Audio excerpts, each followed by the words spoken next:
Hello everyone and welcome back to your weekly gaming podcast, the GamerGuild Podcast, right here on youtube.com/GamerGuildTV and available up there in the digital clouds on your podcast platform of choice. You join me this week, Chris, alongside my fellow co-hosts. To my left, Mr. Rob. Hello. I got first bill. I got second billing this week. Well, you showed up for the live stream. That's why you showed up for the live streams, right? Yeah. Absolutely. And below him, the cast out one, the man of many pixels, Mr. Richie. Welcome back. I was there at the live stream. I watched the whole thing. I just wasn't featured on it. No proof whatsoever. And of course, joining us... It's in the chat. Richie obviously hates managed democracy, that's why. Yeah, peace, democracy, liberty. Richie hates it all. Liberty, indeed. Thank you for joining us, everyone, for another fantastic show of the GamerGuild Podcast, where this week we've got a busy one. We're going to be talking about Microsoft potentially throwing in the towel on the console wars as we know it, as they shift up and change, with a business update coming this week. Disney make a landmark business deal with Epic Games to merge Disney into pretty much all other aspects of our life that they haven't done so already, and Assassin's Creed and Star Wars Outlaws potentially being on track for this year's release, making Ubisoft's 2024 shaping up to be quite nice. All that and much, much more. But before we get into it, don't forget to like, subscribe, ring that bell so you're kept in the loop with all the great content we do here, like this very show, like our Let's Plays, First Looks, and weekly live streams where myself and Rob get together to play all the latest and greatest games, sometimes with Richie. And this past week, we dove into Helldivers. We saved the universe, the galaxy, from the threat of bugs and apparently Terminators as well, Rob. We got caught out a little bit by that one. I didn't sleep well last night because of the trauma of the potential looming threat. Yeah. I had that nightmare when I went to sleep, you know, like when Sarah Connor's like holding onto the chair. The rails. The bomb goes off. Well, I slept great, so screw you guys. I think you had that nightmare, Rob, because there was 9 ladies having a party in your flat last night, more so than the actual imminent Terminator threat. But we'll break all that down as we get into it with the show. As I said, great stuff to talk about, and we always like to kickstart the week's episode off by talking about what we've been playing, bringing it up to date. So, Richie, I'll throw it over to you because I don't know what you've been playing this week, mate, because you didn't come up for the live stream. Yes, I didn't turn up the live stream. I have not played Helldivers, but I have watched two great guys play Helldivers, and yeah, it was entertaining. But I've been playing Persona 3. Did you watch a different stream? Whose stream were you watching with these great guys? Some random blogs on the internet. Like, you wouldn't know them. Yeah. But yeah, I've been playing Persona 3. I did start Plague Tale, but I just couldn't get... I think I talked about this last week. I just couldn't get into it. So I've switched over to Persona 3, and I've been enjoying it so far. Persona games are quite a bit of a slow burn to really get the story moving. So I don't feel like the story's actually really kicked off yet. It's just kind of planting a few seeds, teaching you the few mechanics and stuff. You haven't played Persona 3 before, right? No. I've played the original Persona 3 Portal, but everything I've played is literally on the channel as a first look. Right. So I played like maybe an hour or two of it. I'm definitely past that point in Reload.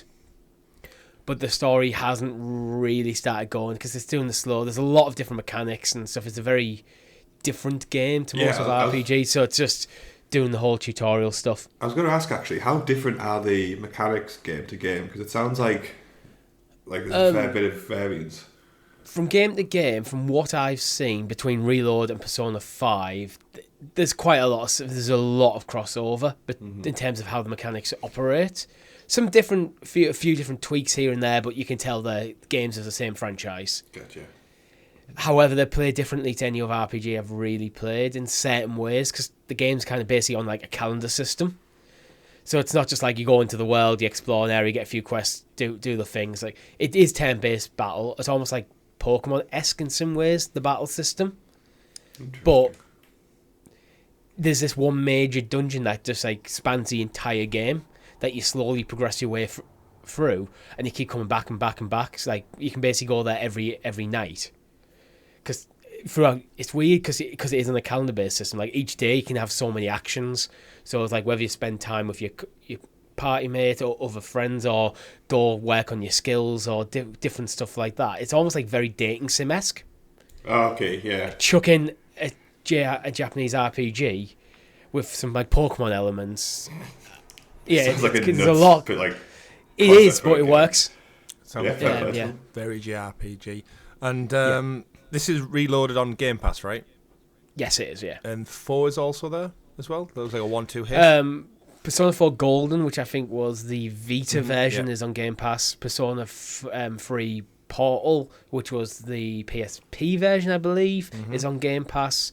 And I think Persona 5 Royale, which is the full fat newest game in the franchise, is also there. Wow. I think they're all there, basically. So maybe not 1 and 2. Just about 300, 400 hours worth of content then. If that's Easy, what you're looking for. easy. Wonderful stuff. Rob, I'll throw it over to you for our weekly live stream, as we'll be talking about it later on in the news in terms of the reviews, but we might as well get into it a little bit here. You and me checked out Helldivers 2, PlayStation exclusive, also available on PC at launch with crossplay enabled. I played on PS5, you played on PC. Via crossplay, we jumped into the world of the Helldivers, and as both big Starship Troopers fans, I think we probably enjoyed it a bit more than a non-Starship Troopers fan. But do you want to give the lovely people your first impressions and how much fun we had killing bugs? Yeah, so I think the biggest bit of context people need to know about this game is that it only costs like 35 quid, which, you know, is very cheap for a game nowadays. And the amount of quality and the amount of fun and polish you get for that £35 is exceptional. That's like the main takeaway for me. It's really fun. There's a lot of interesting elements that distinguish it from normal shooters. It's just a very, very good game. That 35 quid though is why I didn't play. What, because you didn't expect much from it, or 34? No. It's not a reflection of quality at all. It's just it's a game that I knew I had no interest in getting sucked into beyond like the live stream. So I was like, I'm not going to drop 35 quid in a game I have not much interest in.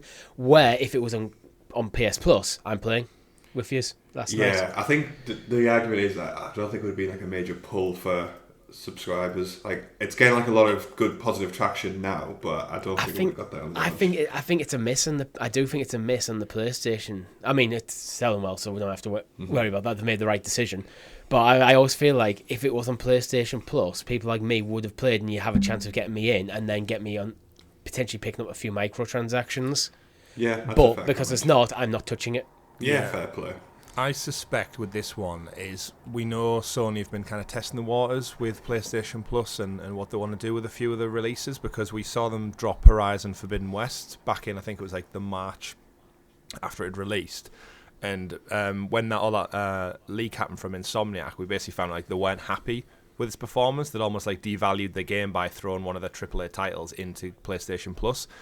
With this Helldivers in particular launching on PC and Steam day one, I think this is another throw of the dice to see how a first-party launch goes in tandem with a simultaneous PC launch. And looking at the numbers over on Steam, it's just beat out God of War for PlayStation's highest all-time peak at 81,000. Yeah. So this is why I think that's why they maybe avoided the PlayStation Plus play, thinking, right, we'll see how it runs on Steam. I think you can double dip. I think they will eventually, but I think... Yeah. I think they could have double dipped. Like on PlayStation 5, you can get it with PlayStation Plus, because that's where I ideally want you to play. Although if you want it on PC, pay us. Yeah, I think that's I could that see wouldn't by work the better end of for the me. year it dropping on PlayStation Plus just to like boost its numbers. Yeah, I think initially as well. Like, I don't know about you, Chris, but I got lots of like Metal Gear Solid 5 kind of movement and shooting vibes from it when I was playing it. Like, especially like the dive mechanic. Oh yeah, like the rolling kind of combat. I don't know. It's just a really. It's a game that's much more refined and much more polished than it deserves to be. It kind of reminds me of the time when games were a bit cheaper and games felt different to play than each other. Whereas now you have like the AAAs and you all kind of share a lot of mechanics and things like that. I don't know. It just reminds me of there's a few things through playing it where I think you realise like you have to be quite strategic in the way you play, and because it can get so frantic very quickly, and because you are in a team of 3 or 4 other human beings, not just AI. It's not as structured as maybe a typical third-person shooter would be, like akin to like Outriders or The Division or something. And the chaos that comes from, I think I said in our WhatsApp group, it reminds me of World War Z a lot, because there's just stuff happening non-stop. You don't really get a moment for pause. Some of the maps are quite like condensed and on top of each other, and especially with the bugs where you just pop out of a hole anywhere, and you just, before you know it, you've run out of ammo. You're calling in airstrikes, and it's just absolute bedlam. But overall, I think you're right. There's something to it, the gameplay, where it has to make you think as a team quite proactively. And for its price point, for its polish, and for its kind of approach to what it's doing, I had a great time with it. And I think anyone who's looking for a multiplayer out there, shooter with friends, definitely pick this one up, especially if you're a Starship Troopers fan, because it is everything in it but name, essentially. Yeah. It seems to be what everyone wanted Outriders to be. Yeah, in a way, I'd say Outriders took like a different track because they had a definitive like story campaign. This isn't trying to be that. It basically has like an intro video to say like, welcome to Super Earth, we're being attacked by bugs. You go through a brief 5-minute tutorial telling you about like why peace, democracy, and liberty are important, and then it just throws you in there. So there is no like cutscenes, there is no chapters. It's you have your ship. You're just saving the Super Earth from these constant threat of invasion as an online perpetual like universe, essentially. All right, I get that, because I've always kind of felt sometimes when you go for story games and online stuff, the story always just seems to just fade away into the background. Like Chris, you know, for me and you playing Halo, yeah, because we're too busy like playing and talking to each other that we're not as focused as on the stories if we're playing in single player. I think it is like just a general like reflection on how multiplayer games work. But by then just taking, here's a base level story, here's the base law of what's going on, then just chuck you in and put the focus all on the multiplayer mechanics. That sounds like a fantastic way to approach it for me. I think like the extent of the story is a map where you essentially push planets back, like you push invasions back from certain planets, and like the Galactic War map. That's your story basically. It's like, okay, it's lore rather than narrative. Yeah, and it just works really well. I have nothing bad to say about it. Yeah, and as Rob described there in the Galactic map, the perpetual world is essentially Super Earth's in the centre of it all, and from the right flank you get the arachnid bug creatures attacking, from the left is the Terminator guys, and essentially as humanity in real time you have to fight them off, so there's a constant timer going whether you've liberated a certain area of the solar system or not. It's a bit like if anyone remembers Star Wars Empire at War, where you had like your conquest mode, or Battlefront 2, the original one, where you had your conquest mode, and you'd go out and basically, as you'd push further through one part of the galaxy, you'd be attacked by another species from another part, and you'd basically have to navigate your own economy and by getting your troops out there and fighting it back. And yeah, we pretty much tackled both sets. We haven't touched it, but the Terminator mode, I think we got a very pleasant surprise, Rob, knowing that bugs are kind of like the marketing ploy for this game. But then when we got to the automatons, as they're referred to, it's not Terminator licensed, but seeing them as soon as we dropped in, we realised like the difficulty had spiked up a little bit, and you saw the red eyes with the guns coming through and laser coming towards us through the fog, was like, oh shit, this is a totally different game. Scary. It changed the game completely, because we got a bit more like complacent with the way the bugs work, the kind of pack mentality, the way they move, and you can back away slowly and reload, but the Terminator ones are very offensive. They're basically, I think we dropped in, Richie, got out of our pods, and then we were fronted with like two chicken walkers from Star Wars, and it was like, and they were deflecting our bullets. They had armor, and all of a sudden we were in immediate panic. We'd only been on the planet's surface 10 seconds, and again, that's what I said about mixing it up. It feels different every single encounter. So yeah, shout out to Helldivers too.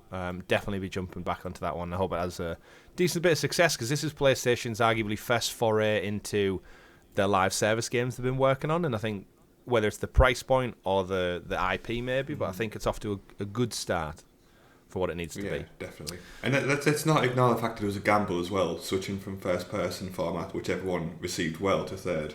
Yeah, wasn't Helldivers top down isometric? Yeah, it was twin stick shooter. Yeah. So which again, great for and that's why I knew I would enjoy this, because it was just that 10 3D. But there is something about that over the shoulder view which just it does elevate it a little bit more, into you can see your surroundings a bit better, although the bugs still get you when you're not looking. But yeah, that's Helldivers 2. So there's no real reviews out for it yet, because of the nature of this, and like similar to last week with Suicide Squad, is all these get live service games is the review codes aren't really worthwhile making until you've played the game in the real world, with like actual players jumping on and the internet being vibrant and alive. So it's a live game. It's going to, in a month's time, it's going to play quite a bit different. Absolutely. As it fix bugs and tweak mechanics, rebalance things. Yeah, a lot of that going on. So we shall see. And I think with the roadmap, they've probably got another species to introduce. There's going to be plenty of skins. And for anyone who was maybe worried it was too microtransaction laden, I think we can put that one to bed, because there is in-game credit, as you can imagine, but all of it is gatherable via just in-game currency that you get from finishing missions. You get given medals. You spend the medals on whatever you want, weapons, Is cosmetics. it all cosmetic as well? There are weapons and stuff in there, but they're not like, again, it's not PvP, so it's not like you have a leg up over anyone else. It's a team effort. So if someone's put 40 hours into the game and they have a better gun, they have it because they put 40 hours into the game. Yeah, so it works that way. But again, you're not squaring off against them, so it's not like you're at a... I don't mind that. I don't like that stuff in PvP because it gives experienced players an unfair advantage and makes it harder to access for us a new player. It's literally pay to win, which it pulls the rug out from under you a little bit. But no, this doesn't do that because of by nature of what it is.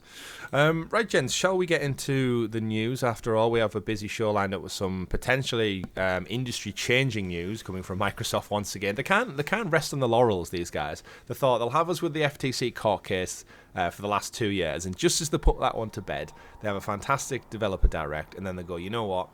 Let's just throw another curveball at them, potentially. So, Richie, let's put that you not showing up for the live stream to bed. And if you could introduce us to the graciously gathered GamerGuild Gazette, a.k.a. I did turn up, I just wasn't on the stream, the news. The news. I love how the more we keep mentioning it, I can feel like, even though you know it's a joke, it's slowly chipping away at your patience. Your anger. Sense it. Like that Coke can you have off camera is just like crushed. That's his third one. I need to be careful there, it's quite full. I was going to say, now you've crushed it with liquid inside it. I was careful, it's fine. But as I said, busy show, plenty of news to talk about, and kicking things off with story number 1 of the week. Rumours rife, gentlemen, in the industry. Everyone under the sun is coming out and basically laying stories on us that Microsoft's Xbox exclusives and their approach to first-party games, their approach to potentially even hardware, is all up in the air and nobody knows, to a point where Phil Spencer had to come out this week and basically I mean, he didn't even reassure people. That's the weird thing.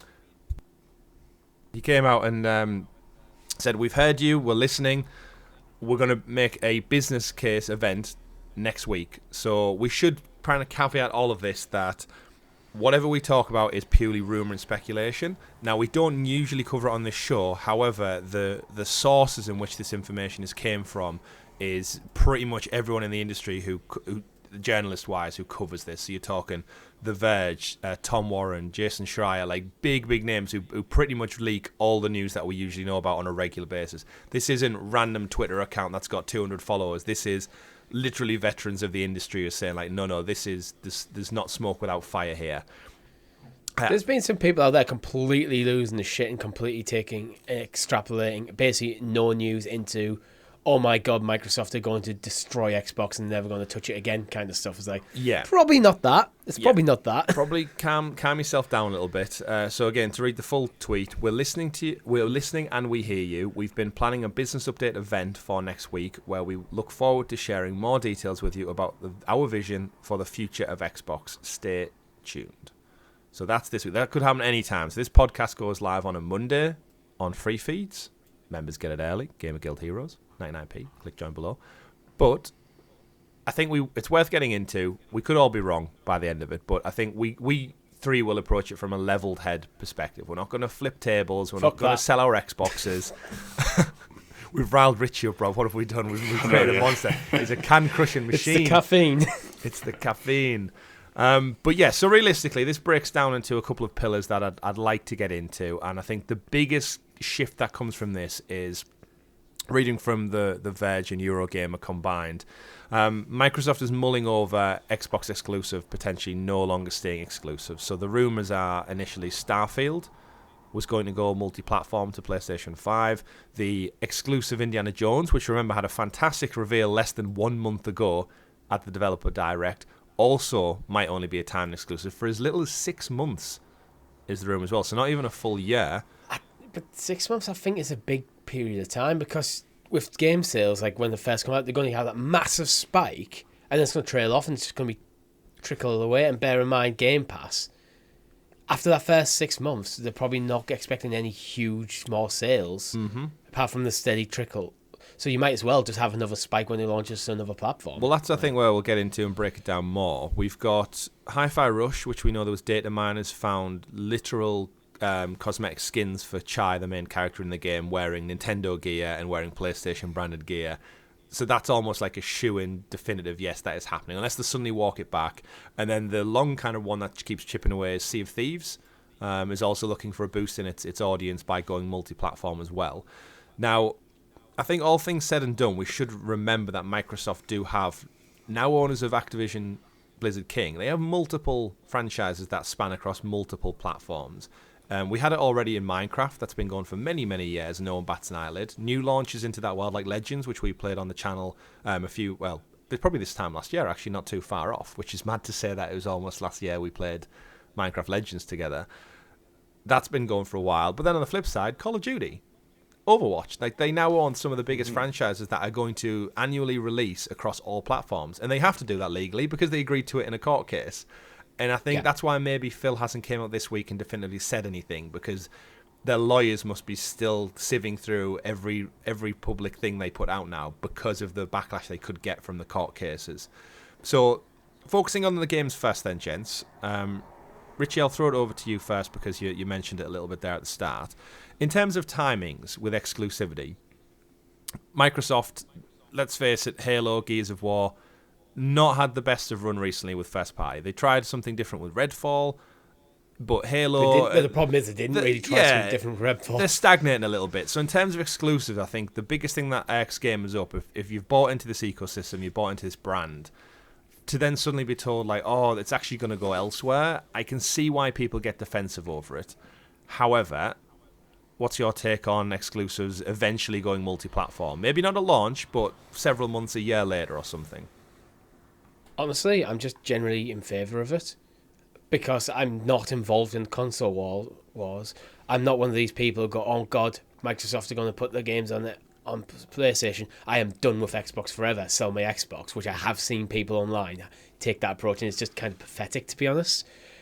And I think exclusives do sell consoles and are a huge part of the industry. I know a lot of people don't like them, and ideally, I think the ideal situation is play whatever game you want to play, wherever you want to play it. That would be like utopian, and this is kind of a step in that direction. It's like, especially with timed exclusivity, it's like, yeah, okay, we're going to lock it to Xbox / PC for 6 months. Then after that, we're going to open it up to go and move over to PlayStation, Nintendo, or whatever. After, Microsoft in this case would be double dipping in terms of sales, because say Indiana Jones, for example, if that assuming that is a great game that we're hoping it is, comes out, sells well on Xbox, does well on Game Pass, then the sales fall off probably after a few months. Then it goes to PlayStation. All the PlayStation fans who only have a PlayStation are now buying that game as well because they've heard great things and not been able to play it, and now they are. So in terms of Microsoft, in terms of the money, I can only really see it as a positive. And with the timed exclusivity, I don't think it's going to impact too much sales of the Xbox console. Especially as well, I've said for a long time, I think Microsoft are eventually moving away from a physical console. Yeah, it goes back to Microsoft's heritage, and I think one thing we always forget is like Microsoft. They are predominantly and always have been a software company first and foremost. They make them millions and billions in things like Office and programs that run for businesses in the back end. Rob, you're always our kind of business guy we go to. In terms of an approach from Microsoft for this, it makes business sense, right? You get your money, and then you get more money, and then you put it out to more platforms, so more people have eyes on it. And we've said with their ecosystem, we've said many, many times, multiple screens. Play it on a Samsung. You don't need a console. Play it through the cloud. You don't need a console. Play it on PC. You don't need a console. So is it any surprise that their games are going somewhere where the console isn't the be-all, end-all? I think it makes sense for Microsoft, and it's actually it leans into their area of like comfortable business, really, doesn't it? Because if you look at the history of Microsoft hardware, like fair enough, during the early kind of 2000s, they made keyboards and they made like a bunch of peripherals or whatever. Windows Phone didn't go anywhere really. Like the Surface, it has its following, but it's not making waves, like kind of some of the competitors. Like the only real consistent success in hardware was the Xbox and Xbox 360. Like since then I ain't using a Zoom. No, right? Like I am. Of course you are. Like like since the Xbox 360, you can make an argument that every other Xbox has struggled. Like even the X and the S. Like I don't think they've struggled. They just haven't done as well as PlayStation or Nintendo. Like in the context that's of not the. I don't. Yeah. In the context of three competitors, that's like three main competitors. That's struggling, I'd say. I'd say that they're in third place, but the reason I don't think they're struggling because I don't like the word struggling because that implies that they're losing money. Yeah, they still make millions and millions and millions. Yeah. They're just, I mean, Phil admitted it, right? They said they're in third place. They lost the digital generation when everyone moved over to their digital libraries. Mm-hmm. But I think you're right, Rob. Like, 360. Remember, at the end of the day, PlayStation 3 outsold 360 in the end of the race for that generation. Like, people forget that. So they haven't actually technically on paper won one in terms of sales. They won a lot of goodwill. They had a lot of phenomenal titles, and 360, in a lot of people's eyes, mine included, did win, quote unquote, that generation. But then since then, the one just botched that launch so poorly. They've been fighting it back ever since. So in terms of hardware, they're selling less and less. And this week the report came out that globally, PlayStation's outselling Xbox Series X and S 2-1. Yeah, I'd even argue back in the 360 era, the reason the 360 base seems to have won that generation, even though the numbers don't stack up nowadays, is because of the service Microsoft were providing rather than the console. Online multiplayer at the time was by far better on Xbox than it was on PlayStation or anywhere else, apart from PC. Yeah, and I guess as well, you have to appreciate how difficult selling a physical product is versus hardware.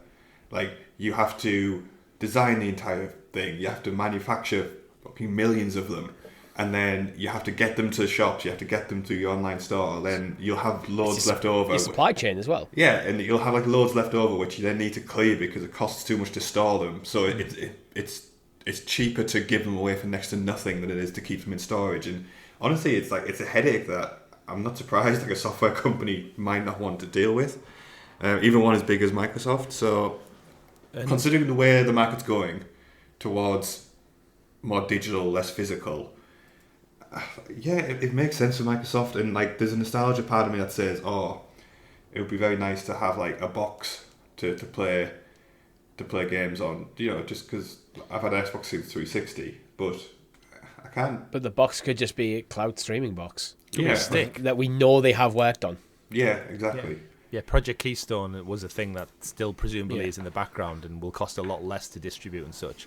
In terms of the scope to what you guys were mentioning about exclusives, though, I think they serve a purpose 100%. We know that they do. And I think Microsoft have been cracking that whip, no pun intended, but for Indiana Jones and other games for a long time now, and they've not quite struck gold with it still. We've got this, the quality doesn't feel quite it doesn't, there for first party. And how many years in a row do they keep trying that before it's right, we're just throwing hundreds and hundreds of millions at this, and for whatever reason the creative talent is not at Xbox Studios. They've brought Bethesda in, which hopefully should come with tons of talent there. They've now brought Activision in as well, and Blizzard and King, which should come, in theory, with loads of talent. But it's not. The problem with talent and creativity is it has to be nurtured. You can't just buy it in. It's not something you just up and move. You look at Starfield, and when I talk about quality, it doesn't feel like Bethesda have stepped up in quality in the last generation. It feels like things are looking a bit prettier and run better, but compared to how something like Naughty Dog are producing something like The Last of Us, the quality is just night and day. It's just they're not operating on the same level. I mean, Starfield is huge, is a lot bigger than The Last of Us, but for a first party title, it's not showcasing your hardware at its absolute pinnacle of what it can do. And that, I think, is one of the issues with the first parties. They just fall a bit, they feel a little bit lackluster. Well, that's it. They're almost like their identity isn't what they'd hoped it would be. But then this goes back to, if we take a step back and analyse the industry, who says you have to have a box? We're all just going off what the pretense has been set for decades now. It's you have your box, you buy your game, done. It's the world isn't like that anymore. No other industry is like this anymore still. Music, TV, film, it's all totally different. And I understand if you've been in this ecosystem for 20 odd years now and you've spent hundreds and hundreds and you've got a massive library, you would have that resilience. And I would be exactly the same if PlayStation did it. But just like with my Spotify, just like with my Netflix, just like with streaming, eventually you kind of just come to accept that having everything just digitally streamed to you as part of a monthly subscription, it's cheaper per month, it's cheaper over the course of the year, you're getting more content. How many times, Richie, have we said Xbox Game Pass is the best value in gaming? Like, hands down. Yeah, 100%. Hands down. And a lot of people have came to terms with that, and we've joked about it. I think a couple of weeks ago we reported on the show that PS4 games sold more physical games last year than Xbox did. And that's because no one's buying games. Why would you when you've got it as part of a subscription? Why would you own an Xbox and buy a £70 title when it's just there, day one included? So then the more years that pass and that goes on, the more power Game Pass gets, and the less the normal traditional business structure matters. So I think Microsoft are just ready to take that leap and say, you know what, we're in third place, the ducks are all in a row, let's go multi-platform, and like you said, Richie, double dip and make the money off Game Pass, but then also we're making 70 quid everywhere else. Do we go first place in terms of the service and just get rid of the box, which were in third place? But I also think this comes into a lot of the arguments we've had over the years for cloud gaming, where I think there's going to be a generational shift. We are part of a generation that is used to having a box underneath the television. Mm-hmm. That is how gaming has been for us. Or if you're a PC gamer, you have a box which is attached to a monitor, which is effectively a television. There's a box, there's a controller of some description, and then there's a monitor. How many kids now approach the game is literally we contortionists shit with your fingers as you're playing touchscreen on a phone, and that is what gaming is to a lot of kids nowadays. Yeah, it's barrier to entry, isn't it? It's like they've grown up playing Fortnite on anything and everything, so on touchscreen as well, even without a controller. So it's like, if that is, as much as I hate touchscreen controls, unless they're like direct press the thing and the thing happens, not a control emulation. That is, unfortunately, the way things are going, I think. As kids are just playing more and more on the phones.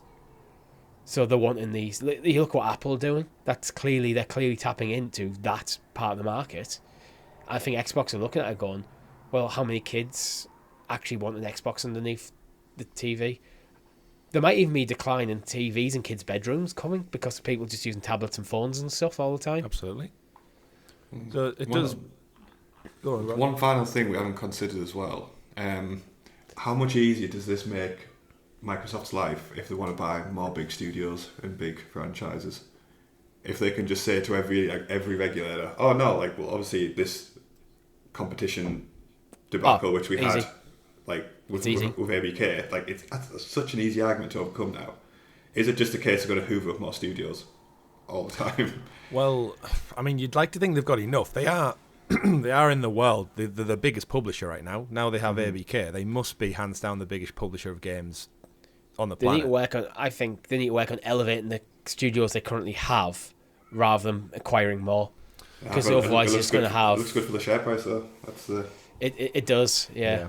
But when as people stop buying the games, like if Starfield did well in terms of sales, if that comes to PlayStation and just flops, that doesn't look good for your share price. Not for I don't think it will flop, but yeah. But then this is where the catalogue would back it up. So, like, yes, you might have a flop in there, but you still have everyone keeping the subscription because of the rest of the library. So it's almost like the flagship new games that launch are there to bring in new subscribers. They've got quantity down. They need the quality. Exactly. And again, if they start eventually getting... again, it's a long game, this. If we're talking a decade's time when Call of Duty can start going into Game Pass and stuff...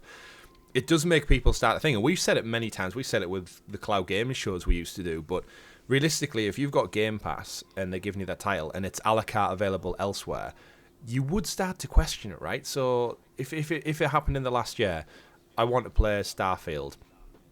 Okay, I don't want to spend £70 on it, so I will spend £70. Sorry, forget Game Pass. I'll get it on PlayStation, for example. And then the next big game comes out and says it's Indiana Jones. Or it's on Game Pass day one, or it's £70 on PlayStation. I go, okay, I still kind of want to play it on PlayStation.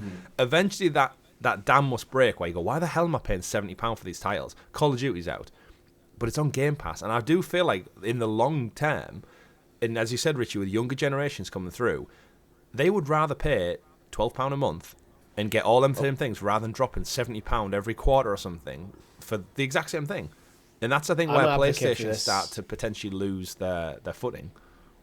I'm an advocate for this with Ubisoft Plus. I would rather pick up Ubisoft Plus for a month or two to play, say, Assassin's Creed Red then buy the game, because I don't necessarily care about keeping the game in my library that much anymore. I'm probably if I don't want to drop like 70 quid on a physical copy, a month or two of Ubisoft Plus is cheaper than that, and it gives me access to the entire Ubisoft library as well. Yeah. So if you don't need to, I must keep my game, I want to put it on the shelf and display. Yeah. The subscription services, if you're willing to just, activate it when you want to play certain titles, can be good. The downside is if Ubisoft decide to take off titles, then they're gone. You don't have access to it anymore. Yeah. But as long as physical copies still exist as well, you'll be able to pick one up cheap on Amazon later down the line. So, yeah. It's certainly an interesting one. One of the ones I wanted to touch on with games, to throw it over to you, Rob, is Game Pass. We don't really know how much money it makes, but there's always that through line that I always think about with these exclusivity deals, that there has to be limitations on it. So, for example, we know Indiana Jones is one of the biggest titles in the lineup for Xbox.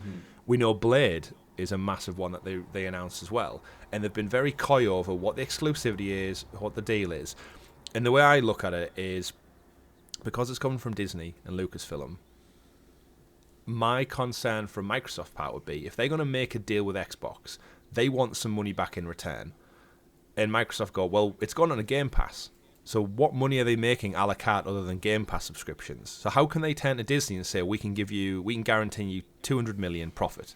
Because they can't, because it's on Game Pass. Yeah. So all they have is Game Pass numbers in terms of revenue. Because I can't imagine many people are going to buy it a la carte when it's there on Game Pass. This is the thing. I would love to see the sales figures based on I'd love to see the split between like a game like Starfield, how many people bought it versus how many people Game Pass. It must be minimal, right? Like, I can't see a reason why it wouldn't be minimal. Why would you? But how many people playing Starfield on PC?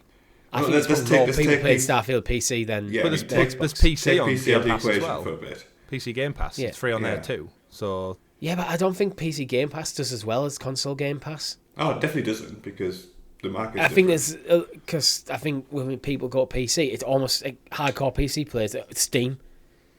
They don't seem to realise Game Pass is there. Because when I've talked to my brother about it, it's like, you could just get that on Game Pass, and you'll drop like 70 quid on the game when it's like it's there. But from a licensing standpoint, I don't think Xbox making enough cash in hand money to turn around to Disney and say, we can guarantee you profit on licensing us this IP, which is why I think Indiana Jones and Blade especially, they won't be permanently exclusive, because Disney will be like, well, what if it goes PlayStation after 6 months? We can get $70 quid a pop from each unit sold elsewhere. And realistically, look at the numbers. There's more than double PlayStation 5s out in the wild. So Disney would be like holding back their own IP and their business sales because of that. We saw the Insomniac leaks. I think Disney wanted something like 200 million profit per Spider-Man launch. And if the numbers are the same and they go to Microsoft with a similar deal, and Microsoft go, well, we only have Game Pass numbers to go off. Disney go, well, how does that make us money? Why would we give you one of our biggest IPs if you can't guarantee us that return? Which, at that point, Microsoft have to spend more money to convince Disney. And then this is where Game Pass just becomes a sunken cost. And this is back to our biggest point of, if they can double dip, that would alleviate the whole thing. You want to play it day one? Great, it's on Game Pass. But if you hang fire, we can still get our money from gamers buying it 6 months later, 1 year later on other platforms, Switch, PlayStation, etc. I'd imagine the deal will be structured in quite an interesting way, where it's probably so much money up front, then probably so much percentage, probably quite a high percentage of box sales, and a high percentage of Game Pass sales up until they hit a certain threshold. Then them numbers will probably decrease to be in Microsoft's favour to tick over. Let's say that 200 million. Let's say it's 100 million up front. Then the other 100 million is going 50 up till we get 50 million from box sales, 50 million from Game Pass. We're going to take 70% of the revenue. Once we hit that, then it's going to drop down to maybe 20% and just tick over.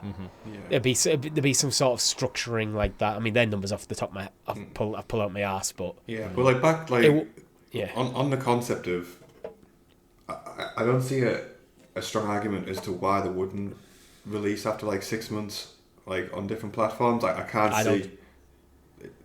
It helps Game Pass in the initial period. Potentially builds a player base. That makes the game more appealing.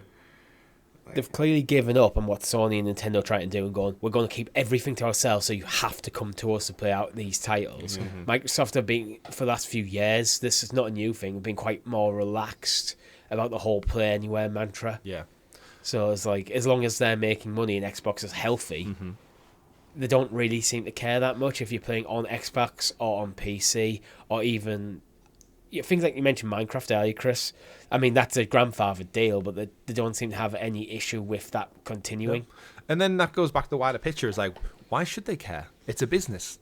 They're not there to appease all these nerdy gamers in the basement going like, oh, I've owned several of these. It's not fair. They don't care about the console wars. They make money. And again, the wars are only something that, as fans, we've made ourselves because of the competitive nature of video games. But realistically, take a step back. Look at it from a different lens. It's like, if you want to play Indiana Jones on your Xbox day one, do it. If you want to play it on your PS5, you'll have to wait 6 months. Do it. Nobody loses out. Nobody gets hurt. If you want to play it early, go buy yourself an Xbox. If you have some patience, play it 6 months later or a year later. Like, I get where the frustrations come from, but at the same time, nobody dies. Nobody can't play anything in the long run. So just, like you said, bit of patience, and it's the same thing. But being owned by Microsoft, gaming is not the be-all, end-all for them. They have, like, Phil Spencer has bosses above him who are saying, like, Phil, you're hemorrhaging money on this Game Pass thing. What's the deal with it? And he's like, oh, it's going to come to fruition soon. We've got it lined up so we get a first-party game every quarter. That's going to boost subscriber numbers. But when we look at the other industries, look at TV, how much it's plateaued now. And the saturation is just ridiculous. And they're putting fees up. It's getting to that scary point where, like, everyone's just fed up of subscriptions, right? Full stop. And Microsoft are the only real ones to be doing it in gaming. So even though they're in third place, they're in first place in terms of that model. And if the whole industry pivots to that over the next decade or so, they're setting themselves up for long-term success. But I do wonder if the leadership at Microsoft, not Xbox, Microsoft, are pulling the other way and starting to go like, look, stop wasting money on R&D, stop wasting money on hardware. If we can double dip and make triple the profits back, why aren't we doing it? And then as much as Phil Spencer and his team want to argue and say, it's important we have exclusives, but then Microsoft go, but what if we just go 6 months and then we make another 100 million off PS5 or another 100 million off Hi-Fi Rush on Switch? From a business point of view, you can't argue against that. If your bosses are saying, will it make us more money? Yes. Then do it, Phil. And he's like, it means more to me and the brand. And they go, we don't care. It makes money. The board want more money. The greed.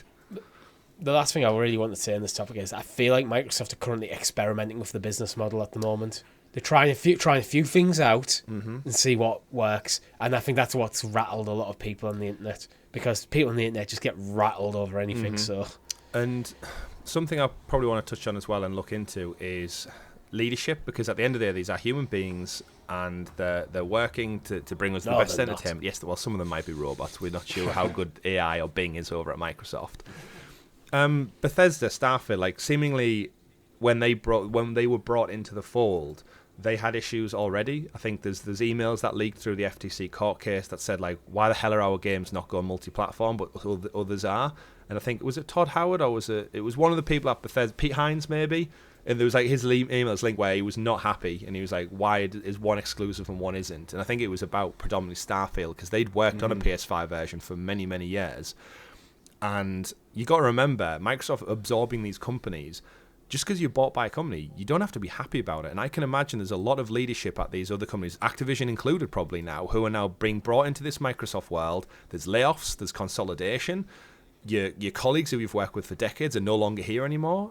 And like we said, back to that creative vision and that kind of shared interest, I'd imagine there's a lot of questions being asked about just like the direction of things, leadership, who's in charge, who has the say on what. Like, who's to say Hi-Fi Rush has gone Nintendo Switch? Why does that get to go, but Halo has to stay? Why does Gears get to go, but Starfield gets to move? Like, and you got to imagine at one point you're pitting your studios against each other, saying, well, why is one prioritized over the other for certain things like exclusivity? And I think it's going to cause ruptures and problems where Big Daddy Microsoft has to step in and say, right, this is the rule, this is what applies to exclusives, this is what doesn't apply to exclusives. Our first party studios, they're fine, they're first party. Halo and Gears never gone, but Bethesda titles, they go multi-plat. If Elder Scrolls doesn't come to PS5, I'll be shocked. It's having your business strategy very crystal clear and having every studio who's working under you understand where the title they're currently working on and their back catalogue falls within that business plan. So if it's an older title, might just go, all the titles from Xbox One and before can just move over to other consoles if someone's willing to pay the money to port them. That might be the line. You just go, if someone's willing to port, whether it's your studio, it comes out with your budget, or whether Sony go, we really want to get the Master Chief Collection over here, and Sony go, Microsoft, here's a bag of cash, we'll deal with the port. It's like, crack on. It might be that kind of deal where AAA, like these tentpole titles that they were bringing out, like in Indiana Jones, like Starfield, like unfortunately Redfall, maybe they are, you know what, they are locked to Xbox and PC for 6 months, and then we'll revise it on a game-by-game basis. And this is where I think the problem with Microsoft and their biggest issue they've had is their own communication's been so poor for so long now. They keep missing beats and they keep being reactive rather than proactive. And this is another one, like scrambling together to get a business event together for next week.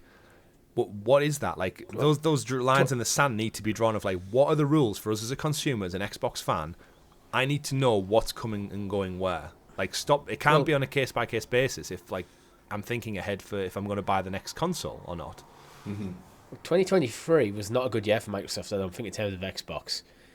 None of their first parties really landed the way they want to. Starfield done well, but it generally looked at, in hindsight, with fairly mixed reviews.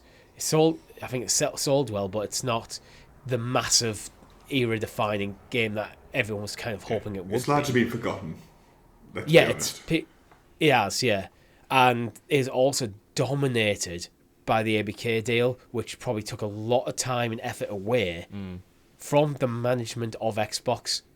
You're getting dragged. So now that is largely over and done with. There's still a few things ticking away in the background, but it's the higher ups are not so focused on that. They can refocus on what Xbox is, I think, going forward. Yeah. Dedicate the time with the studios, improve the quality and potentially quantity of games that are coming out. What is working for Microsoft? What isn't? How does ABK go into that? I think they're in that kind of reconsolidation phase after a difficult couple of years. Yeah. And we've got to remember as well, like, they massively overpaid for ABK. Like, if we're completely honest, like, for what Sony paid for Insomniac, what they paid for Bethesda, for the price to ramp up to 68.7 billion, that means effectively, even at But in 10 years' time, are you saying the same thing? It's not even 10 years. I was listening to another show where they crunched the numbers and they said, based on Call of Duty's kind of revenue and profits, they would need to have it for 35 years before the 10 back the money that's spent on it. And that's hoping that Call of Duty keeps up its current rate for the next 3 decades plus. Which makes you think, again, no wonder Big Daddy Microsoft step in and go, money, guys, you're spending a lot of it. Like, what is the plan here? And I guess to bring this conversation that to... deal, Microsoft's higher-ups will be involved, not just Xbox. Of course. Yeah. You don't just sign a blank check and give it to Phil Spencer and say, like, go buy whoever you want. But speaking of signing checks and Phil Spencer then, gents, he's scrambling to do a business event next week to tell us about the future of Xbox and its direction. Is there a chance this is the end for Phil Spencer? Like, not in a he wants to leave kind of way, but I feel like if his vision for Xbox and exclusives and Game Pass isn't being seen through because Big Daddy Microsoft come in and say, look, Hi-Fi Rush is going over here, Starfield can go PS5, Indiana Jones is only 6 months. At what point is your leadership being so undermined by the powers above that you go like, I can't do this anymore, because his faith with the fans is going to diminish every single time he has to come out and apologise like this. We've seen it happen over the last year. And I worry that, and not worry for Phil, he's a bloody millionaire probably at this point. But you know what I mean? Like, I feel like if whatever business event happens next week, I could see him, Sarah Bond, Matt Booty, like his leadership just go like, you know what? Like, we did our best from the failure of what was the Xbox. Remember, Phil took over after the failure of Xbox One. And I think he's done a lot of good, solid work to get Xbox back to a solid place it is now. Even though it's still in third, still making money for Microsoft. But I just do think there's a point where he's like, you know what? No one's listening to me. We can't see this vision through. The powers that be keep saying that we have to go in a different direction. That's not my view for Xbox. And leadership change happens. Like, people move on from companies all the time. Like, positive, like, great, impactful people, because there's shareholders and people who apparently have better business acumen than you do, who can help influence things. And I think once your influence is undermined, you must start to question it. You got Bethesda at your heels, all these new studios with other leadership issues and internal look at Activision Blizzard King with all the sexual problems that keep happening over there, and that's now all brought in how all the layoffs that just happened. You must just think like, fuck this, I'm out, I'm done. Like I did my hardest. Xbox can be what it wants to be without me.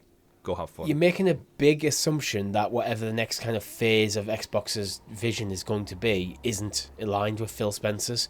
You mentioned he took over after Xbox One. Mm-hmm. He effectively oversaw Game Pass becoming what it is.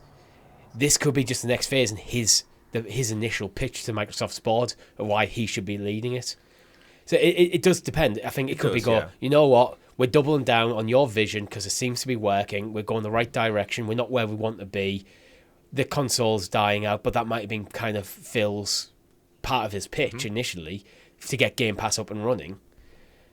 Or it could be a case of, you know what, we've got the Microsoft higher ups to decide that Xbox needs to go in a completely different direction.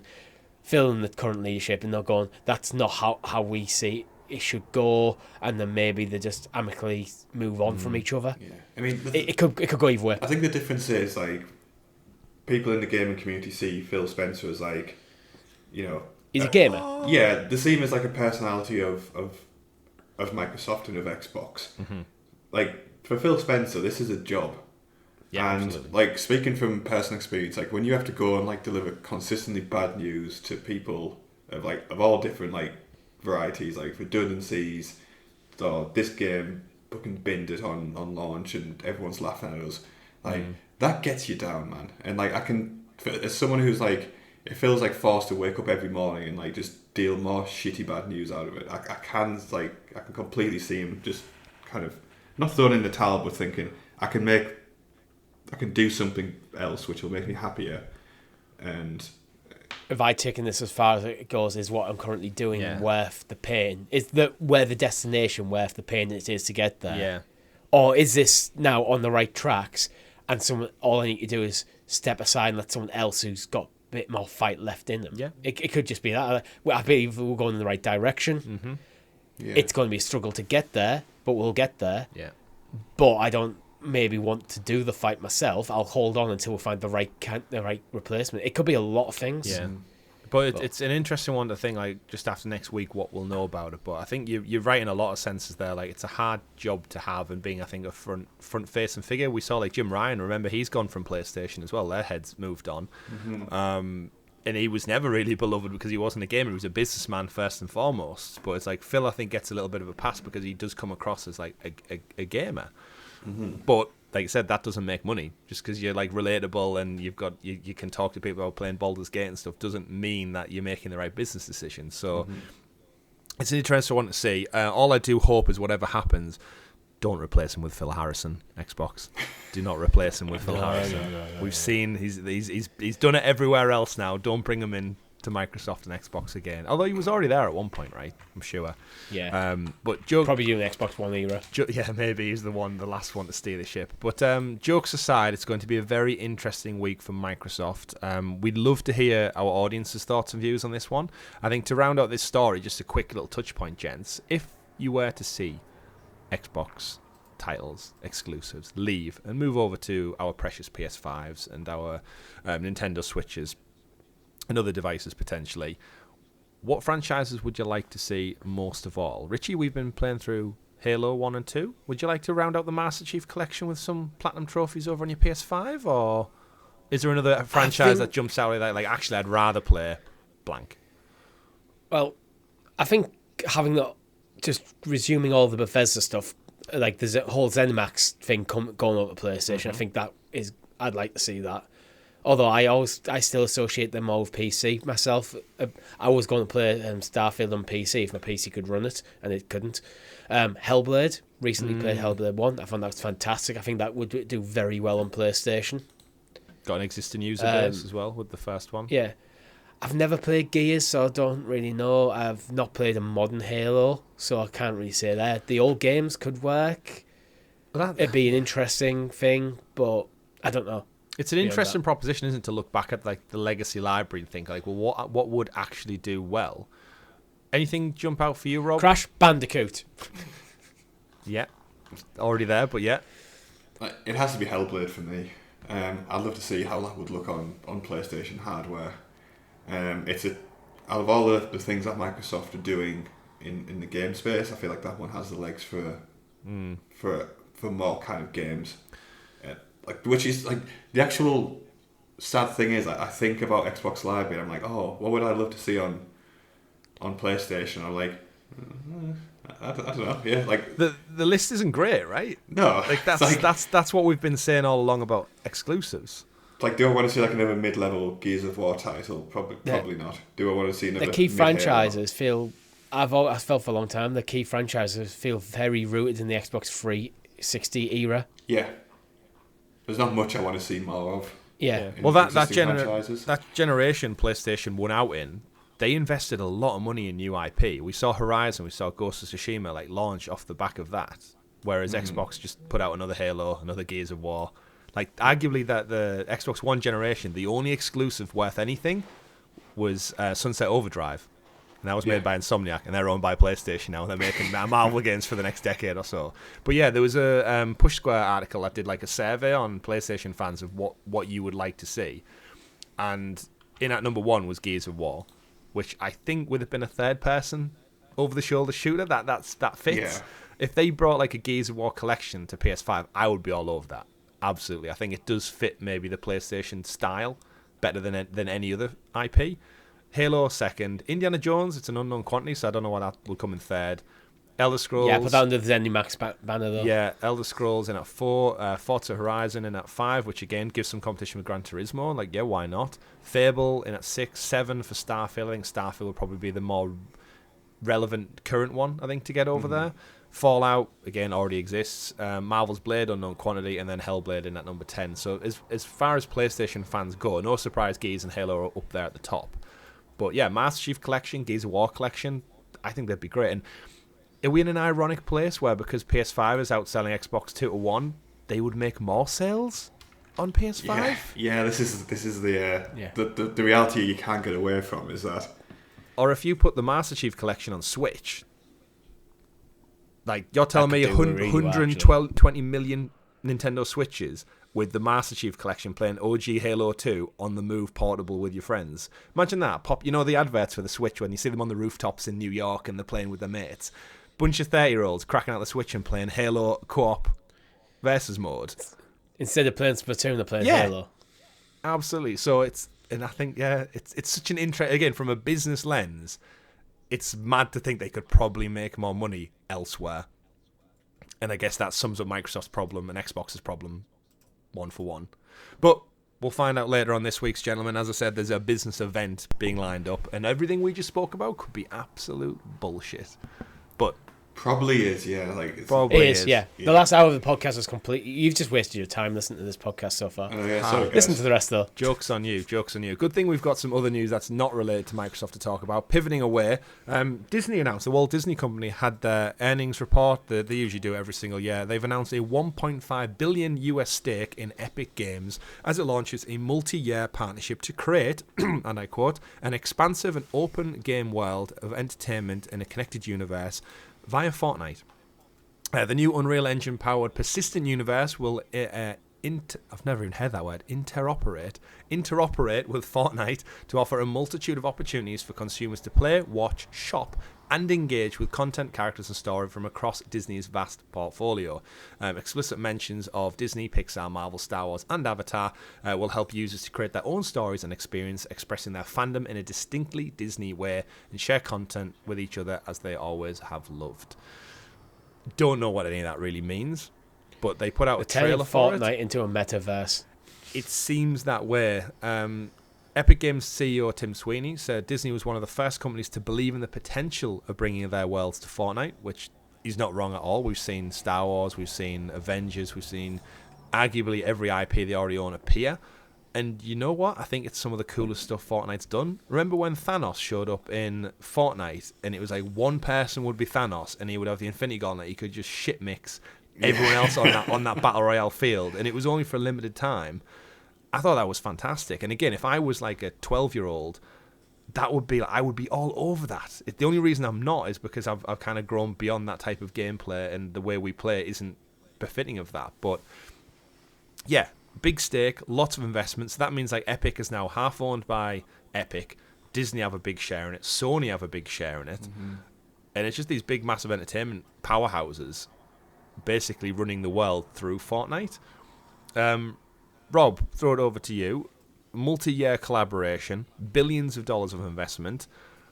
What does this look like? Are we talking like more Lego Fortnite inside Fortnite, where you get like essentially like a Disney Infinity, like but within Fortnite? Yeah, this is what I took it to mean. Like maybe just like a deepening of the like the IP sharing with Fortnite, but it's hard to understand. It's kind of hard to understand what the hell Disney are doing at the moment.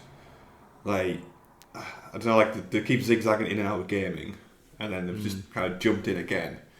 Obviously, Disney aren't in the best place as a company at the moment, so I don't know. Maybe it's an idea to like diversify away from like the movies which aren't particularly doing well at the moment. I don't really know.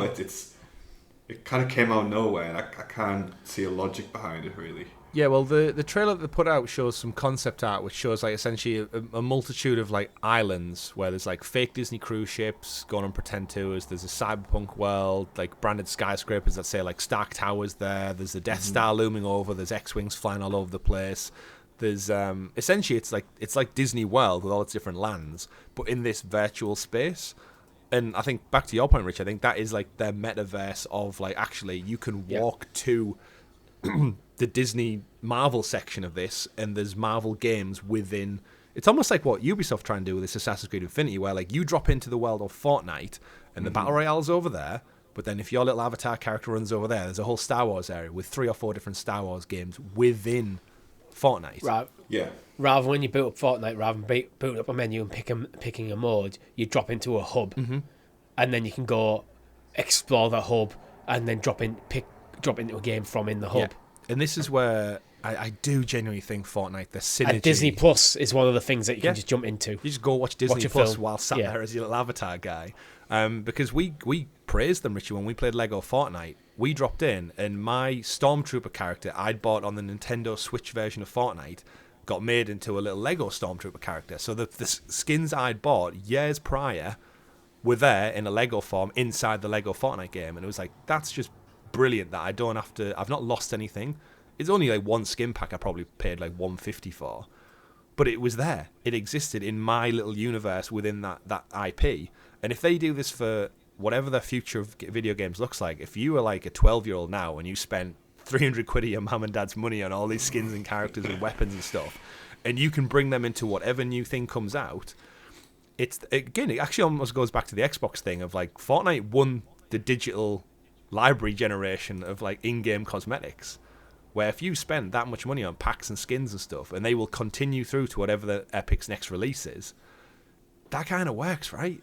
If you've got a Darth Vader skin and you go and play the Fortnite rocket racing game, and your Darth Vader skin transfers into a Darth Vader car, then you're like, oh cool, I've already got it, I own it, it's there. I'm keep playing this game because I've already invested so much real money and time into this world. The fact that it stays ever connected is, from a consumer standpoint, that's great, right? You don't have to start again. Well, Fortnite's no longer a game; it's a platform, basically. You jump into Fortnite, and there's various different games in it. I think the Disney stuff is just going to expand the offerings. There'll be probably new game modes based around Fortnite. You might get Ewok Hunt in the Fortnite. I was explaining the Ewok Hunt to Rob the other day. I know you were. Yeah. We should actually play Ewok Hunt one time. When Star Wars Day in May.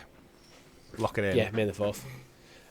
So you might get stuff like that come in, these experiences, but again, I think you'll get Disney Plus in there, and it won't be like you're probably sat there looking through the eyes of character. You'll probably just run over, got a Disney Plus. Avengers is playing over there. You run into that theater, you sit down, and then it just goes full screen or something like that. There'll be I think that's the kind of thing I can see doing is like, shop. So you might be able to buy physical goods by going into a Disney store within Fortnite, buy a thing, and it arrives at your house. I do think it is trying to be this kind of metaverse thing. For 1.5 billion, though.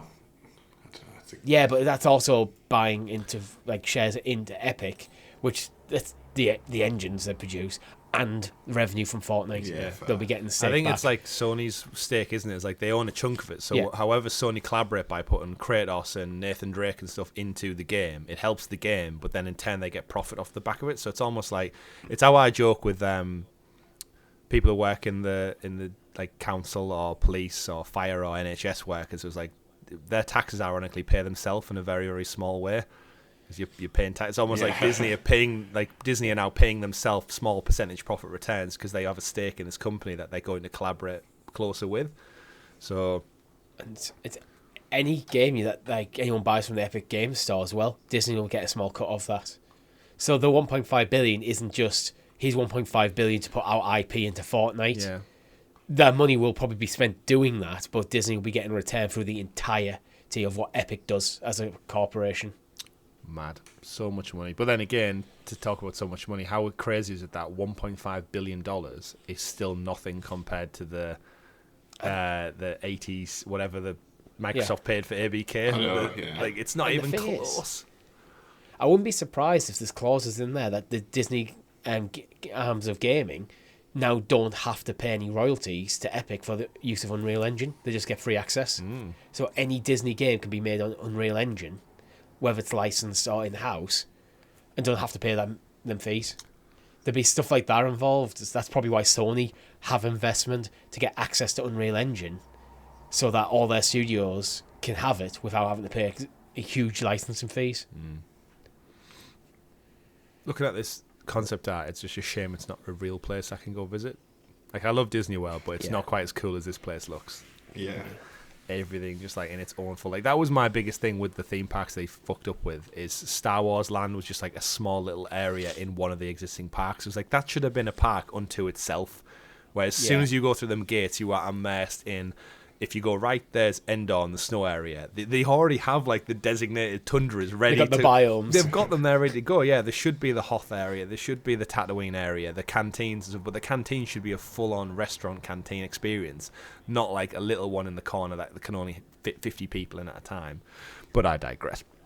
Big acquisitions, big moves. I don't think this investment either impacts their wider business dealings, so like Spider-Man and stuff, Wolverine, X-Men, EA's Star Wars Jedi Survivor series. I think they keep making them deals the same. It just means Fortnite's going to have everything flung at it. You want a Honey I Shrunk the Kids avatar? You can have it. It's there. They're getting a reboot, apparently, by the way. Don't know what they're going to do with it. Maybe Rick Moranis will come out of retirement and shrink everyone else. Moving on, though, we've got some shorter news stories to round out this week's episode. We spoke about Helldivers too, so we won't go back into that. If they do get some praise reviews, we might loop back around to it.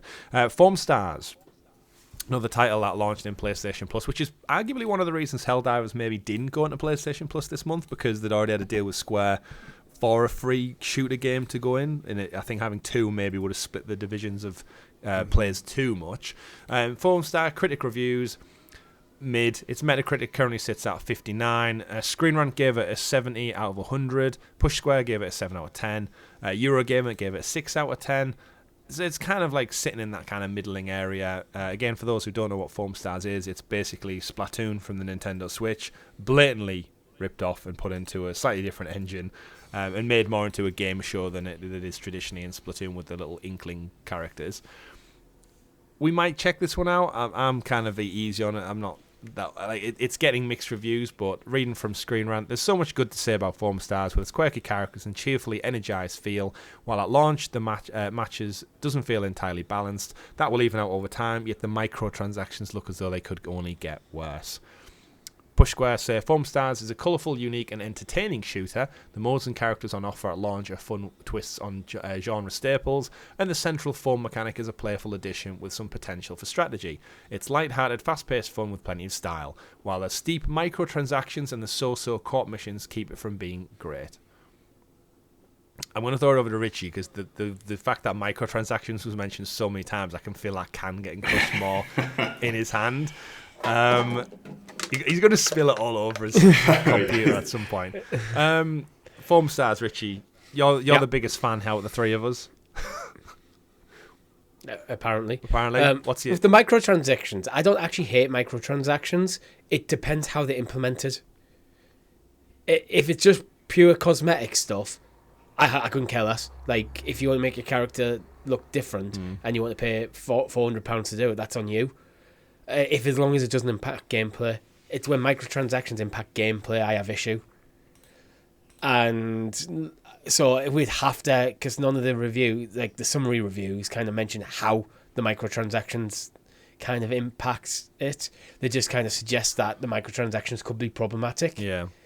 So it's yet to be, I think it's a yet to be seen.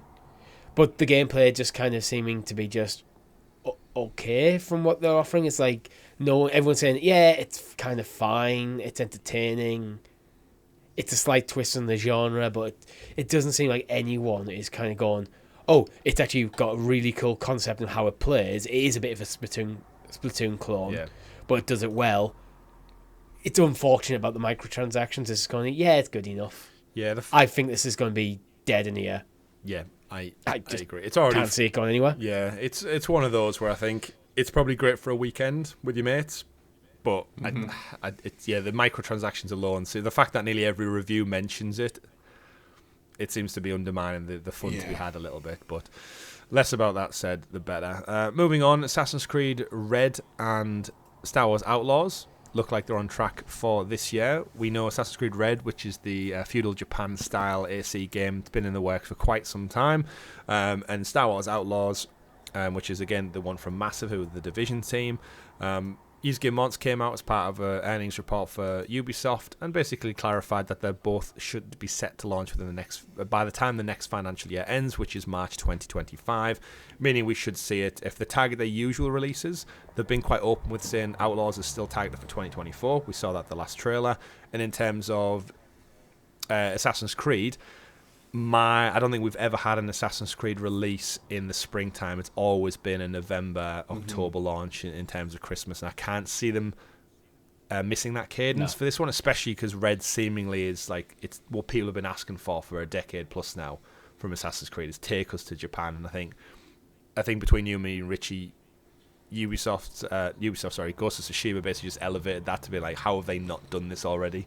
They've gone everywhere through history. How have they not been to Japan? It seems to fit fine. Out of the two of them, though, are Ubisoft at risk now of doing what they've done before and just bring these games out so close together that they cannibalize each other? The two big, massive AAA open world games with a massive franchise behind them. Do Ubisoft step on a rake again with this one, Rob? I'm not sure. I think the franchise is especially the Star Wars franchise works to its own rules to a degree. So I don't think it would be as impactful if it was just like a generic title. That's not fair to say generic, but it depends. I think they'll both do well. Both very different styles of genre and setting, I guess. We'll have to see. But I think I'm most looking forward to Star Wars, to be honest.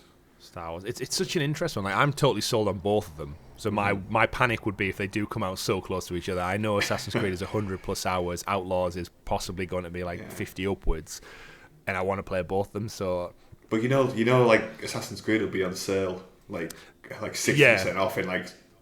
That is true. Yeah, patience is a virtue. Richie, you're a kind of lapsed fan of Assassin's Creed, but you're also a big Star Wars fan. Where's your needle sit with the two of these ones? I'm not sold on either. Really? Wow. I'm not. The reason I'm not sold is because it's Ubisoft. I just don't think the games have produced been that particularly interesting in recent years. I really, really want Ubisoft to kind of hit the pinnacle of gaming again. But in recent years, pretty much since we've started this podcast, I've felt fairly consistently that Ubisoft just don't care that much about trying to get the best quality of game they can, as long as they get the game off the production line and make a decent wad of cash, more so than other studios. I know every studio kind of wants to make money, but I don't know, there's something about the Ubisoft games that I always find just disappointing. And I think it's because they're always good, but I know they could be better. So I'm very much with Ubisoft titles, just in a perpetual state of wait for reviews. If you had to pick one right now, what would you go for? Star Wars. Interesting. Assassin's Creed, I think, has been done to death. As much as Red would be the one I would be most interested in terms of how, if I had come up with a concept for an Assassin's Creed game. Yeah. I was hoping Mirage would be the one to kind of elevate Assassin's Creed, and based on everything I've heard anyone talk about, it just seems to be just a bit underwhelming. Mirage was underwhelming for me. Like, I enjoyed it, but it's very forgettable. Yeah, but I don't know if I'm just problem. conditioned for the open world ones now. Like, I loved Origins, Odyssey, and Valhalla, so now I think Mirage for me was like it was like a step back in time, but I didn't get the nostalgia step back in time. I missed the open world mechanics a bit more, so it's an interesting one. Other people I've talked to just said the combat just feels clunky and dated and stuff. It's like, but it was meant to be like going back to the old style in terms of how the game is structured in terms of more assassination-y stuff, but with a modern polish, and it just feels to not had the modern polish. Yeah. And that is my concern with Ubisoft games. Well, hopefully they'll set the ship right. Yeah. Ironically, they've had a great start with Prince of Persia that renewed phenomenally. Everyone I talk about it looks loves incredibly polished. Yeah. And then, like I said, we've got a pretty stacked back end of the year. If we hear that, they could have a great free to play in the middle if they finally get around to releasing the Division Heartlands, whatever the hell that is. However, there's the one black spot on the horizon which is imminent, gentlemen, and that is Skull and Bones is set for release next week, and these Game Martins came out as part of that same investors call and said that actually Skull and Bones we're going to stand by our £70 price point because it is a quadruple A live service game. And I think on the imminent release of this game, and it's beta that's gone live now and everything carries over from that one. And there was a whole IGN video. It was like a 20-minute series of like the history of Skull and Bones, and it's like the turmoil it's gone through to launch, and how many different art directors it's had, and the shifts over, and it's took a decade. Reading from the quote, Guillemot said, "You will see that Skull and Bones is a full-fledged game. It's a very big game. We feel like people will really see how vast and complete that game is. So it's a really full AAA, quadruple A game that will deliver in the long run." I hate to break it to you, Yves, but you're wrong. It's the multi-million dollar Trump quote, that. Like, it sounds like something Trump would say. Like, it's gonna deliver in the long run. Yeah, it's quadruple A. I hate to keep shitting on a game, but focus on the words he says. It's a very big game. He's focusing on it's vast. Yeah, it's focusing on the size, not the quality. Yeah, it's. I think this is going to be a sunken cost for Ubisoft, and I think we've seen it coming for some time, but. We called Suicide Squad, we called Gotham Knights, and I think Skull and Bones is going to be 3 in a row for us, gents. I think this game could have legs on it. I think the $70 price point is actually it's going to get in its way, but I think there is probably a decent survival game there, and a lot of survival games tend not to have the highest polish and still be fine. Like, you look at things like Ark and Valheim, not exactly the most polished games ever, but people love them. Yeah, they also cost like £9 as well. There is that. That is but true. If you've got this game on Ubisoft Plus, because you're interested in trying it, and then I could see having this legs. I not think it's going to be the mainstream hit that Ubisoft think it should be. I mean, people like pirates, so maybe it could just find some audience there. But if I was to ask you now, Richie, Assassin's Creed Red, Star Wars Outlaws, or Skull and Bones? Outlaws still Outlaws. Yeah, okay, Skull and Bones. It's doing the most different. It's the most interesting of the three by far. I mean, we played it and it was okay. It was okay at best, which is I think the disappointing thing, that we could have had two Black Flag sequels by now. It's back to the Arkham problem. Is this studio could have spent the decade making 2 spin-offs of Pirates Creed, and we could have just had 2 Pirates Creed games with a story, characters, great fun gameplay, with the seafaring pirate element as well. But instead we get Suicide Squad kills the Skull and Bones team / this. But we digress. Right, final stories from this week. Marvel Spider-Man 2 is getting its new game plus finally. It was due out before Christmas, but then the studio delayed, no doubt, after all the leaks and stuff. They probably had a lot of stuff to lock down and just reassess after all of that crap dropped before Christmas. New game plus mode, either of you two go back for this, or is it kind of passes? I always feel like new game plus should be there at launch so you can finish the campaign and just jump straight back in if you had fun. Now I'm several months attached, it's like, I moved on. Yeah, there was so much content packed into that game as well in terms of like side missions and collectibles. Like, I don't have a valid reason to go back. It's new game plus, new suits and more, but new suits for a game I'm no longer playing about, I don't particularly care Yeah. about. If I was still playing, I'd care about them. Mm-hmm.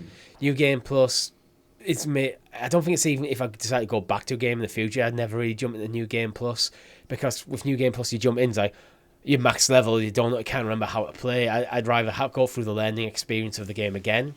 So I very rarely play New Game Plus unless it is like I did for Final Fantasy 16 for trophy reasons, and then I went straight into it.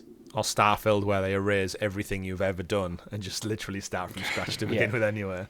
It was an interesting concept, I just didn't like it. But Spider-Man, like personally. you said, Insomniac know what they're doing. It'll be some cool new skins. They'll promote it heavily on social media, and if you've not played it before, or if you're playing it for the first time, it's a great win to have in there. So yeah, New Game Plus. As a side note for that, do you two think we might get some DLC for Spider-Man 2, or do you think they're maybe just going to pivot and go straight into the Venom game? Because we know we had the City That Never Sleeps DLC for the first one that was kind of staggered across every 3 months, but I don't think Spider-Man 2 needs it. I don't think it's asking for any DLC. I'd be quite happy to just wait for a Venom game now. They've got Venom, they've got Wolverine, they've got Spider-Man 3. I don't think it needs DLC. Enough. Yeah, agreed. Yeah. Brilliant, right. Last couple of stories. Game Pass games have been leaked, now confirmed by Microsoft for the month of February. So we've got Anucard, Train Sim World 4, Madden NFL 24 via EA Play, Resident Evil 3, Bloodstained Ritual of the Night, A Little to Left, Play It Up, Return to Grace, and Tales of Arise, all coming throughout the month of February, spread out via Game Pass. Standout one for us, obviously, is going to be Resident Evil 3, right, Rob? We got 2 last month, and now we're getting 3. Do you think we get 4 next month? In March? Or is it'll have been out for what, just over a year? Just under a year? Resident Evil 4 Remake? Yeah, it might be too much of an ask, but maybe. Be a good win, though, to get 1, 2, 3 triple hits of them. Yeah. Interesting. The rest of them, Bloodstained is Tales great. of Arise deserves a shout out. Great game. Absolutely. So yeah, okay month for Game Pass. We don't know what else is going to drop in there, but I think Resident Evil's the tentpole one. And then rounding out a quick one, Rob. I just want to touch in with you. WWE 24 scrubs Brock Lesnar from the front of the special edition. Is it worth getting into what the hell's going on with Brock Lesnar and the legal teams with Vince McMahon and that, or is that a whole other podcast unto itself? Just for anybody who's ever watched WWE, like the character that Vince McMahon plays is reality. It's not a character. There's no coincidence that like every single diva had a story written where she had sex with Vince McMahon. It's just a disgusting thing, and it looks like lots of the stars which we appreciate when we were younger involved, which is a bit not nice. Let's just say a bit seedy, to say that. I think it goes beyond seedy. I think it goes like rapey. Rapey is the word I want to use. Rapey is the word. Brilliant. And then right, we'll just leave that where it is then. We won't get too much of that. He's been scrubbed from the front covers and stuff, and it's like the Hulk Hogan stuff all over again, but worse by the sounds of it. Yeah. But here we are. Finally, we like to end every single show with a look back at this day in video game history, and finally, gentlemen, we seem to have a good one. We've done this, so we usually said the last couple of weeks that January was a quiet month. Well, now we're in February. Things are really popping off. For me, the first one, 27 years ago on this day, February the 10th, Mario Kart 64 was released. Jesus. Yeah. A long, long time ago. 27. Yeah, 27. Mario Kart 64. A lot of fun memories of this game. Playing it We need to play Mario Kart on stream. how would it have to be via you or Nintendo? Switch Online, all of us? Yeah, we'll figure a way out. Mario Kart 64, I think it might be on Switch Online actually. Could you imagine? We could plan out, maybe do like a couch co-op thing. Something like that. And, what else have we got? Command and Conquer Generals, Rob? That for me was where the series kind of like died. When that was such a fundamentally broken game. It was good, but it was broken on release. I think the art style shocked me. You know, when it was like Roller Coaster Tycoon when they went to Roller Coaster Tycoon 3, and it was like a slightly different engine, and everything was a lot more like polished and polygonal rather than like isometric and locked in. Similar to Command and Conquer, where I was so used to that grid. And then when it was like, it's a bit more free-flowing, there was something inherent about it. I was like, I don't like also, it. Also, we like the Red Alert franchise more than the main franchise, didn't we? So, I can see how it's divided. 20 years ago, 2004, Pokemon Coliseum. Shout out to that one. We're probably going to get a remake or reboot on Switch some point soon. And Anything else from you, gents, stand out? No, I think it's Mario Kart 64 this year. Yeah, it's hard. Any game going up against Mario Kart 64, it's just going to kind of fall away. It is one of the classic games of all time, isn't it? Absolutely up there. Brilliant. And that brings us, ladies and gentlemen, to the end of this week's episode of the Gamer Guild Podcast. Thank you very much for tuning in. Thank you very much for watching. Shout out to all of our guild heroes who, of course, support the channel from as little as 99p, just like you can. Click join below on the YouTube video where you get early access to this very show, stickers and badges next to your name, and you get to help us support and grow as much as we possibly can. We'll be back next week. We'll be back with a live stream in the coming days. Don't know what we're streaming this week. I won't be on this week's one. I also won't be on next week's podcast, so you'll see me in the future at some point. I'm doing a Richie. I'm ducking out and avoiding it all. Just had to get that last little one in there. But we'll be back. Doing a Richie. Okay, that's fine. Doing a Richie. Don't forget to follow us I'll take it. on all social feeds at GamerGuildTV. You can find me at CyberChris2077. Richie is at... No. Anywhere else aside from this podcast? I'm Richie C89. Rob's in the Discord because you just don't do socials, Rob. No, I don't. I'm Don't do socials. You're like a Helldiver. That's all I'm I trying can to think say. of a cool celebrity who doesn't have socials. I'm like Christian Bale. Not Donald Trump. No, I'm like Christian Bale. No, Donald Trump got kicked off socials. True. And keep tuned for all the Xbox news that drops this week because it's going to be a big one. Thank you very much for tuning in. Thank you very much for watching. My name's been Chris. I've been Richie. And I've been Rob. We've been GamerGuildTV. Remember, folks, play whatever makes you the happiest, and we'll see you next time. Goodbye. Bye.